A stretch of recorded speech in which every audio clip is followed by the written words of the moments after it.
sobrang lala ng mga fans ni Vice Ganda. Pati yung MTRCB chairman gustong tsugihin, guys. Ba't ganon kayo? Ba't kayo, anong nakain nyo? Ba't masyado kayo matapang, guys? Huwag ganon. Huwag ganon. Pero pag-usapan natin yung maya-mayang konti lang. Pero bago yan, mga kotsero, as usual, tayo muna ay mag-shoutout sa mga kaibigan natin sa Sendwave. Okay, so kayo po ay nasa US, UK, Canada, Italy, France, Spain, Ireland, and Belgium, ay pwede na po ay magpadala sa Pilipinas sa pamamagitan po ni Sendwave using, na wala pong remittance fees yan, mga kotsero. Ang gagawin nyo lang ay i-download ang Sendwave app. Okay, pagka-download nyo po ng app, gawa po kayo ng account. At pagka gawa nyo po ng account, syempre, lagay nyo ba ang account details nyo at pwede na po ay magpadala sa GCash, sa mga bangko at sa iba't ibang mga pawn shop sa Pilipinas. At pag ginamit nyo po ang promo code na Coach Jared sa inyong unang padala, ay makakuha pa kayo ng karagdagang $20 free credit. Ayan, na pwede nyo rin idagdag sa ipapapadala nyo sa mga minamahal sa buhay. So gamitin na po si Sendwave, mga kotsero, for all of your remittance needs. Boosh! Ayan. So, eto na nga, mga kotsero. Hindi maganda to, ha. This is not good. This is not good. Ano bang nangyayari sa inyo, mga fans ni Vice Gander? Hindi maganda to, guys. This is not good. Alam nyo, mga kotsero, naiintindihan ko yung pagsuporta sa fans. Sa mga iniidolo natin. Gets ko yan. Walang problema dyan. Kasi syempre, maski ako kung, bawa, si Apple Akay, Lodi ko yan si Apple Akay. Syempre, pag may bumira dyan, edi bibira din ako. Makasimple yun eh. Pero mga kotsero, it's one thing to defend your idols, quote unquote. And it's another to issue death threats. Ito pala, mali. Ito.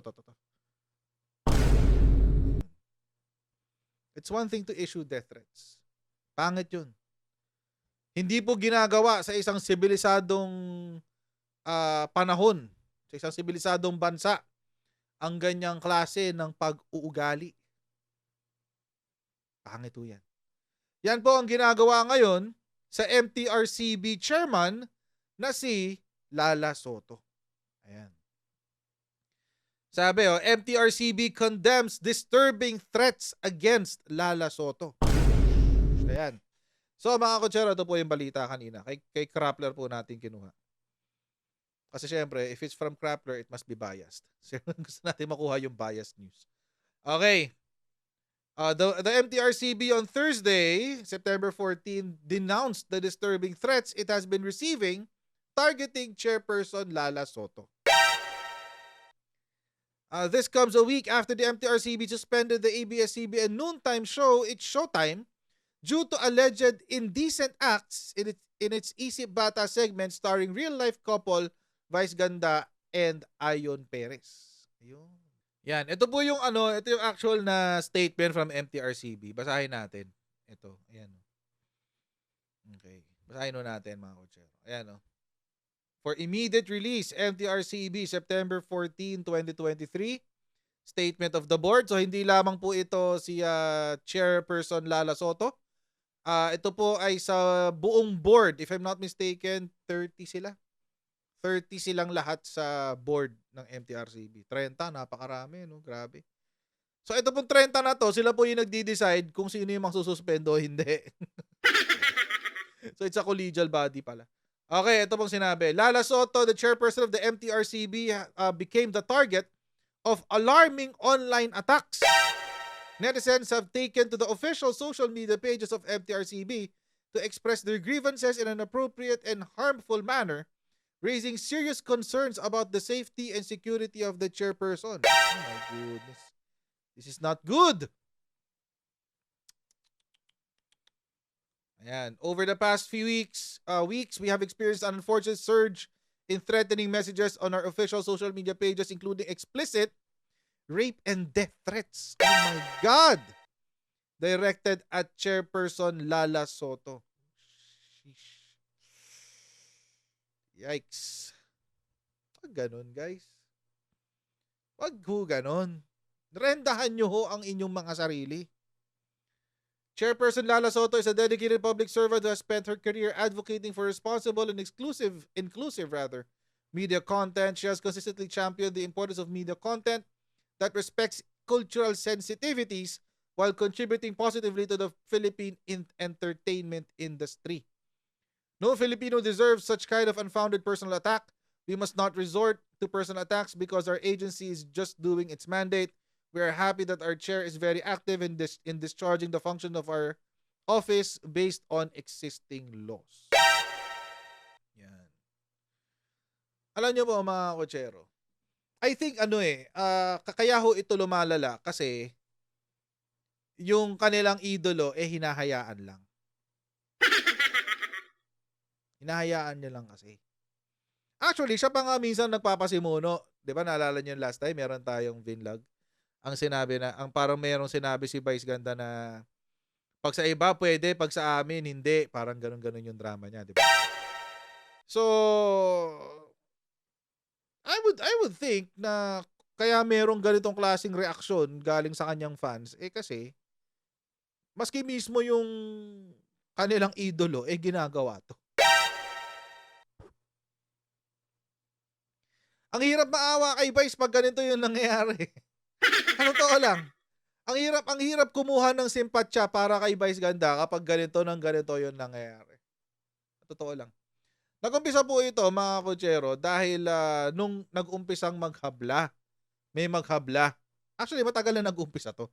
Pero mas lumala nitong recently nung may naghabla. Eto, kailan ba to? Kahapon o isang araw? Isang araw, September 11. Actually, may video ko tungkol dyan. Pwede nyo panoorin yan dito sa page natin. Both Facebook and YouTube. So, nung naghabla, yung kapisanan ng mga social media broadcasters ng Pilipinas Incorporated or Inc., doon po nag-step up yung mga atake. Yung mga pangbabastos, no? Yung yung basically yung atake nga. At lalo pa yan lumala, mga kotsero, nung may kumalat na picture. Ito kasi yung mga taga-kapisanan ng social media something. Ito yata sila. I'm not sure. Pero yan yata sila. Tapos, nakipag-meeting sila kay Chair Lala. Kay Chairperson Lala Soto. Okay, yan po ang nangyari. 2 days ago. Na-post to 2 days ago Pero matagal na raw ito. Matagal na raw yung meeting na yan. Ang sabi, ito yung balita ng Bandera, si Inquirer. Si Inquirer pro-vice to Pro-vice Ganda to Ayan, nadagdagan ang mga karakter na sangkot sa issue ng MTRCB. Una nang nadamay sa ikinilos ng MTRCB ang EAT. Dahil ang MTRCB chair ay si Lala Soto Antonio, anak ng EAT host na si Tito Soto. Okay. Ngayon ay nakisali na rin ang ilang taong nagpakilala bilang mga miyembro ng kapisanan ng social media broadcasters ng Pilipinas. Ang sabi, isang attorney Leo Olarte ng KSM-BPI kasama ng ilang miyembro ng organisasyon ang nagsadya sa Quezon City Prosecutor's Office nung isang araw nga. Tapos, may kumalat nga itong picture. Saan na yun? Wait, baba natin.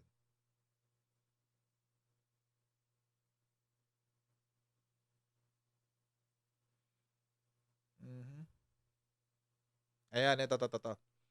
Tapos, nung August 24, nakakuha pa ang grupo ng special meeting kay MTRCB Chairperson Lala Soto tungkol sa paglaganap ng di umano'y immoral content sa noontime television shows. Ngayon mga kotsero, ito kasi yung kwento niyan.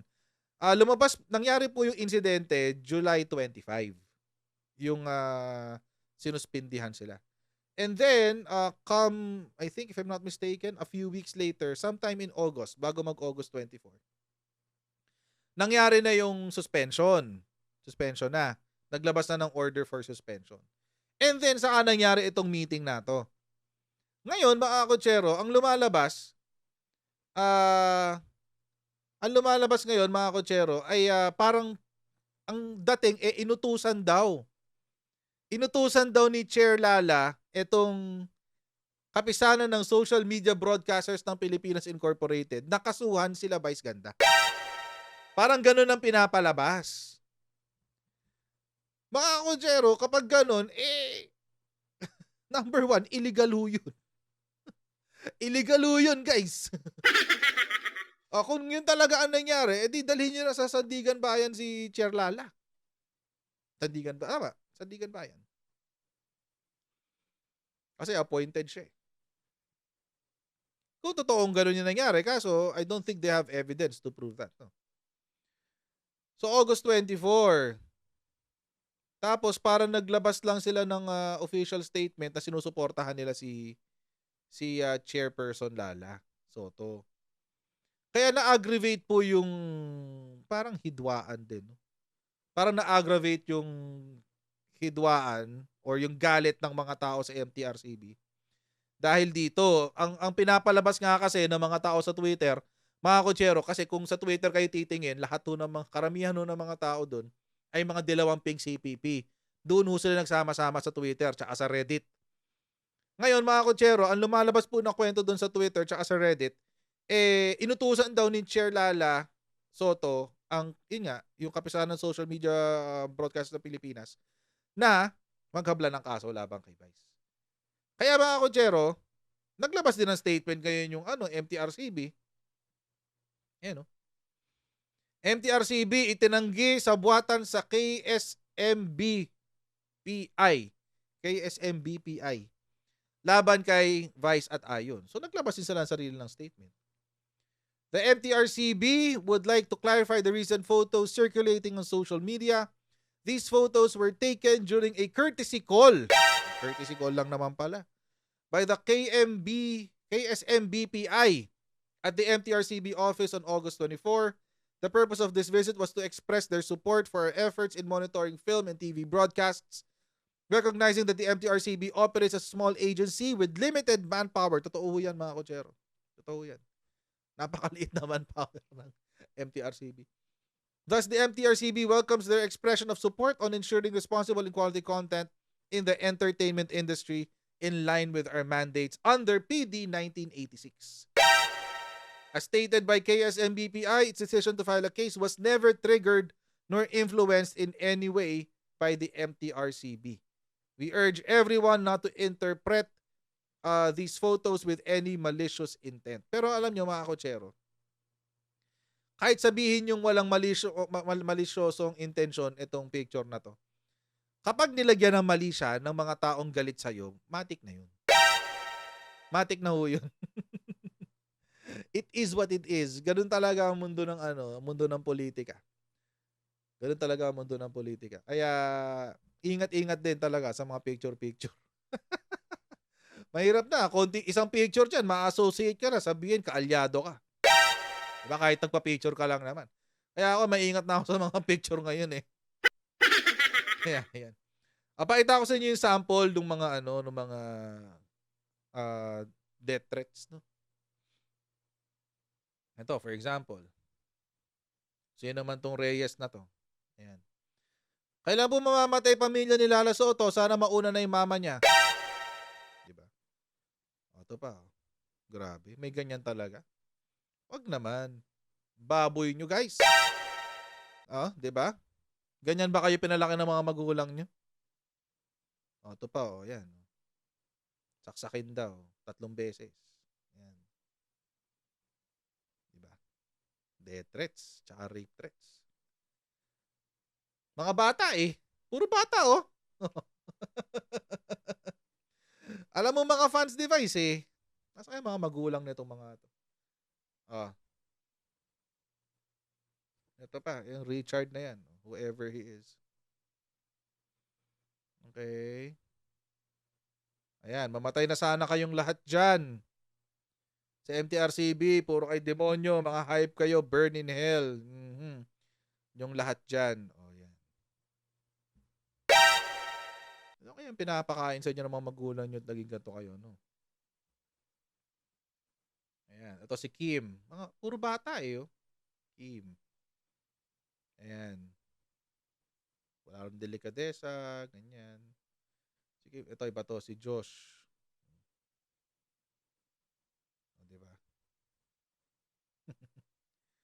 Grabe. Ibang level, no? Minsan iniisip ko, troll account kaya to o hindi? Parang hindi eh. Para mga totoong account to eh. Hmm. Ito, nagpakabanal pa oh. Nakalimutan nyo ata na may nakatingin sa inyo. Saan pa ba? Sa taas. O, et cetera. O, diba? Lakas. Diba? Ayan, ito, bata oh. Whoever this person is.